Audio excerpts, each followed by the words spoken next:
Your past is there only for one reason: for you to learn and move forward. That is the only reason you have a past. It is not for you to sit and mull over, feel bad about, or feel good about. Every experience that you have, every bit of knowledge that you have, is for you to live in this present moment.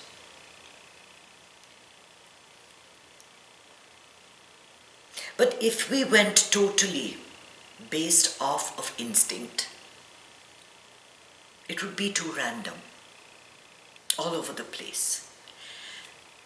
Something about the mind and the way the mind reacts to the world likes schedule. Why? Because you see, the mind, the only way it can control you is by telling you that you need to listen to it. And the mind is repetitive. It does not like it when you throw things at it. It does not like you to move out of a comfort level. It likes you to be right here where it can control you.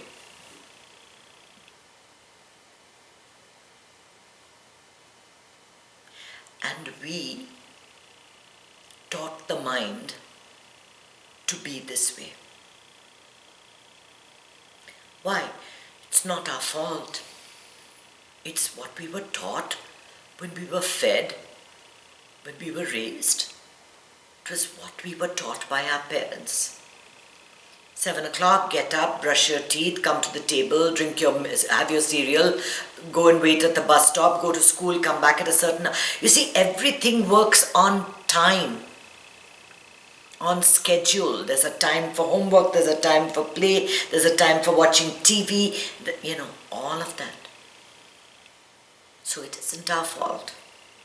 We create these rhythms, these schedules in our life to make sense of all the stuff that's out there. And when we do that, we feel we are in charge of our lives. This is what I like to do. This is my schedule. I am in charge of my life. And so, some schedules are good, right? Some schedules are great, they work very well. And if things are working well, that's fine. That's a schedule we can keep. But what happens when there are schedules in your life that are not working right? That are not bringing out the best in you? That are causing you a lot of frustration, a lot of disappointment in yourself, anger, making you feel less than what you are. And I know we had one person coming to our class and she would complain to me about her boss and the job that she had. And all of us would try to persuade her to leave it. What's going to happen if you leave your job? You see, you're jumping into a big abyss, an unknown, something so scary. It's so scary to do something that you've not done before, be without a job. And I would look at her and, think to myself, I have never had a job. I mean, what are you scared of? I'm doing great. What are you scared of? Yet, to her, it was the scariest thing to do. What's going to happen? How am I going to pay my bills? My whole career is going to go down the tubes. What am I going to say? What am I going to do in the morning?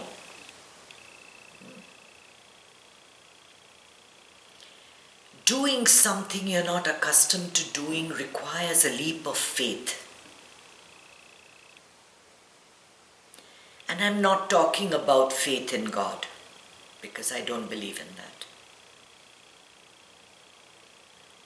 Faith that when you take the next step, the earth will support you. Have you ever taken a step so far and the earth crumbled away? I mean, it might. If you're walking on the edge of a cliff or on top of something, it might happen. But so far, whenever you take a step, the earth supports you. So is there any reason to fear taking another step? No. No. Yet the mind will tell you, oh, don't go stepping on that swamp. Don't go near the swamp. It's going to eat you up. It's going to eat you up. It's going to swallow you whole. You're going to be nothing. You're going to die. And so we don't move. We don't do anything. See, there is karma in action and there is karma of inaction. Inaction is the greatest disservice you can do to yourself. But sometimes it is the best service you do to yourself. There I go again, saying the same thing in opposites. There is no situation that warrants one response. There are times when you need to make the change.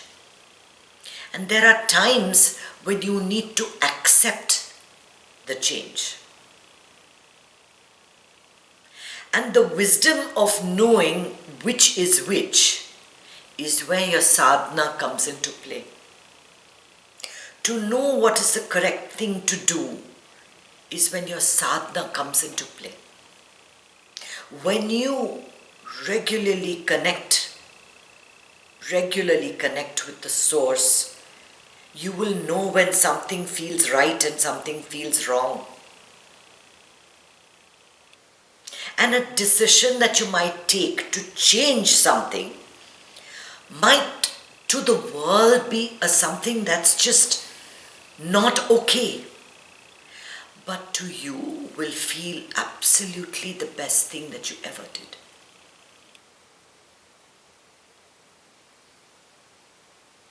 And that's when I say you need faith, courage and gratitude. That courage is what comes into play. The courage to just change your path, move and start looking in another direction. First you have to understand or know that you are in a rut, that you are doing something that's not taking you anywhere. See, most of us don't even know this.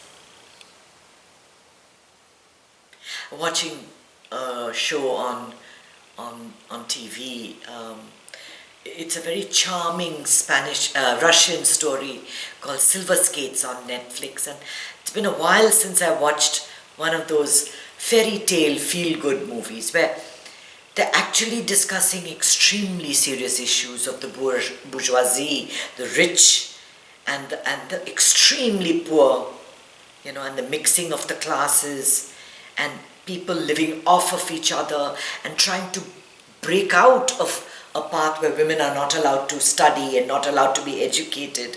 It's a lot of serious issues. And it takes the heroine a lot of courage to do what is not accepted and to get out of that rut in order to express herself. And in that scene, in that movie, there is a lamplighter, an old man who every day for the last 30, 40, 50, 60 years has been lighting lamps. Cannot do anything different, cannot think anything different. This is the way it was always done. This is the way I have to do it. So many of us are caught up in a life not of our choosing. If we were actually given a choice whom to marry, where to live, which job to have, which child to give birth to, how to arrange that child's nature, our lives would be so different, right? But it's never like that. Life is filled with dilemmas, one thing after another. That's what Churchill calls history. One damn thing, one darn thing after another, is famously known to have said. Yeah? That's what it is. One thing after another, one thing after another, one thing after another. But between that, the art of living is to live without feeling the burden, to live effortlessly, to surf the waves without getting caught. That is the secret of life. If something is bringing you down, you can, I remember there was one analogy that even Guruji used to give. He says, you can bail out the water if there's a hole in the boat. You can throw the water out. But if there's too many holes and the water's above your head, it's time to look for another boat. But how do you tell? How do you know when you're drowning?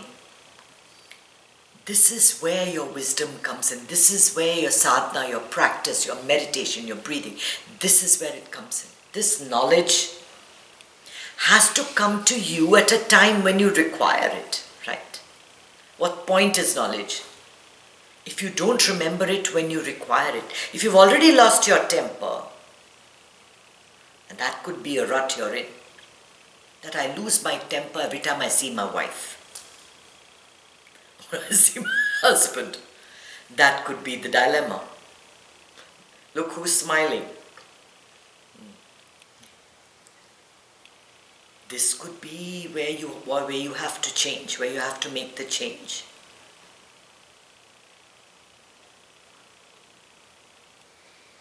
We have many challenges in our lives. Some are small, some are big. Each one of us is facing this feeling that life is holding me back. It could be in your career. It could be in your health. It could be in your relationships. It could be because of the political climate of the place. So many things hold us back. And it could just be because you don't bother to change anything. You've not bothered to try something new.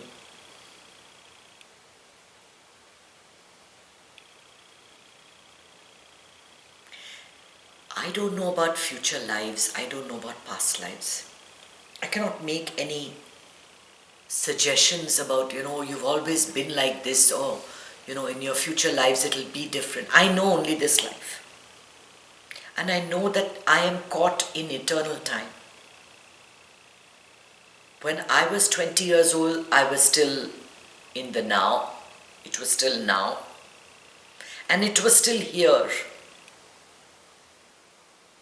And I know 20 years from now, when I'm walking with my walker, it'll still be now.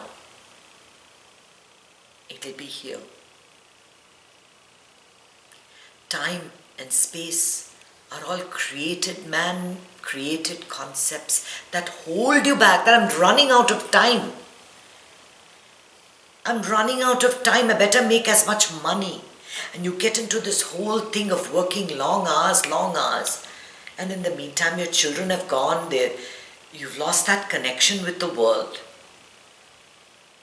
Decide for yourself what is important and make the change. It's okay. It's okay because none of this world, none of these thoughts, none of these things, none of these people will go with you when you die, and die you will. See, I keep bringing it up. I know I'm horrible. It's very sobering to understand that we only have now. Whatever you have to do, do it now. And I don't mean, experiencing anything. There is nothing to experience. You've had so many experiences. So what? Do you even remember?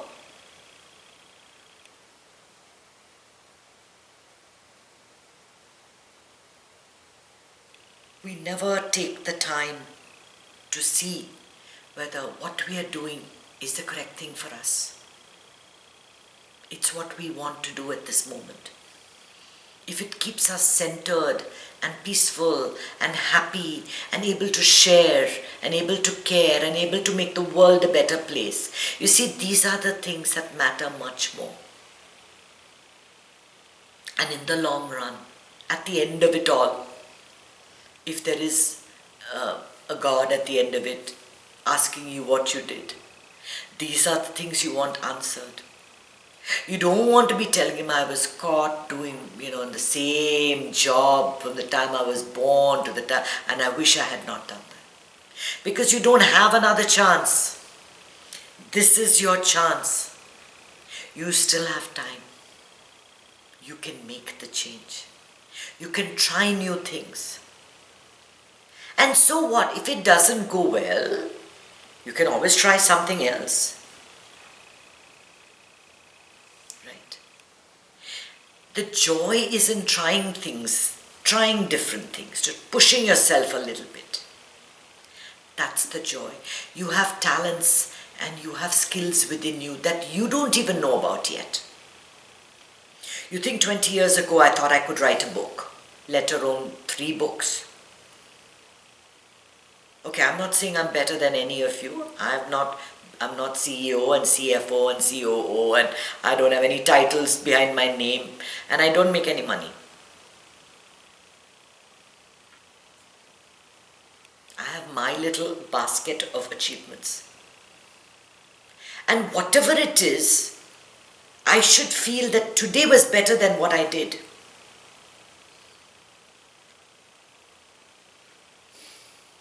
You've got to get that feeling of trying new things. It is such, it's better to look back on life and say, I can't believe I did that, than saying, I wish I had done that. Isn't it? It's better to do things, whether they failed or they succeeded, but to have that memory of it that's uplifting. Oh my God, I tried this. It succeeded, and now I'm CEO. Okay.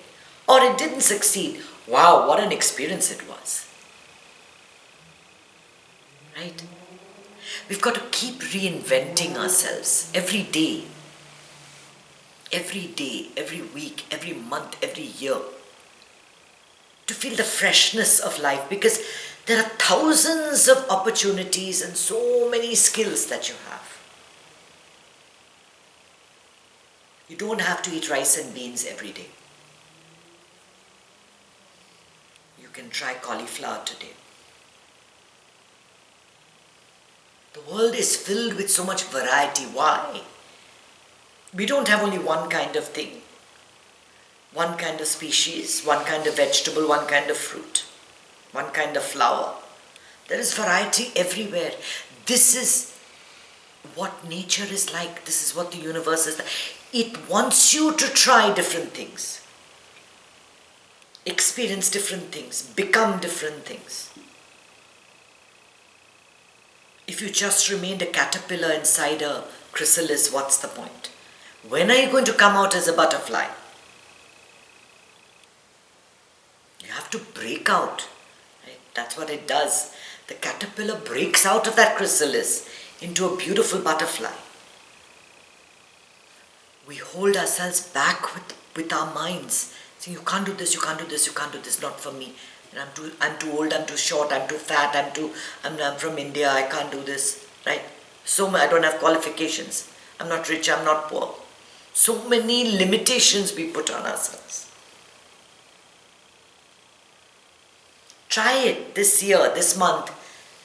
Join a Russian class. Do something different. Learn a new language. Try a new skill. Change your routine. Don't drink coffee before you exercise. Coffee doesn't have to be the first thing. Do something different just for the heck of it.